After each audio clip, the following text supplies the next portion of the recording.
एक छोटे से शांत गांव में कमला दादी नाम की एक बूढ़ी महिला रहती थी। गांव के किनारे उनकी छोटी सी मिट्टी की रसोई थी, जहां से हर सुबह स्वादिष्ट खाने की खुशबू पूरे गांव में फैल जाती थी।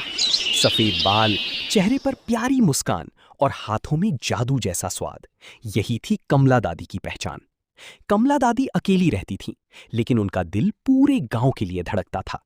हर सुबह सूरज निकलने से पहले वे उठ जाती और अपने छोटे चूल्हे पर खाना बनाना शुरू कर देती। कभी गर्मा गर्म पराठे, कभी खिचड़ी, तो कभी मीठा हलवा। उनके हाथों के खाने का स्वाद इतना खास था कि दूर दूर से लोग उनकी रसोई में खाना खाने आते थे।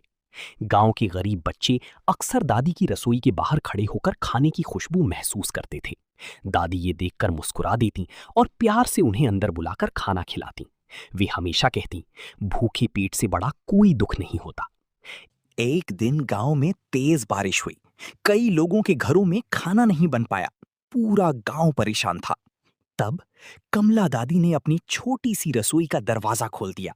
वे लगातार घंटों तक खाना बनाती रहीं। गर्मा गर्म खिचड़ी और सब्जी की खुशबू से पूरी गली भर गई।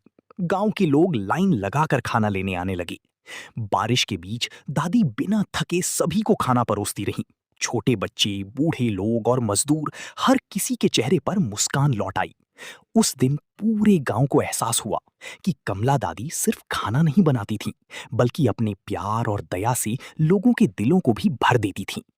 शाम को जब बारिश रुकी, तो गांव के लोग दादी की रसोई के बाहर इकट्ठा हुए।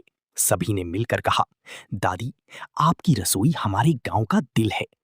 कमला दादी मुस्कुराईं और धीरे से बोली, जहां प्यार से खाना बनता है, वहां खुशियां खुद चली आती हैं।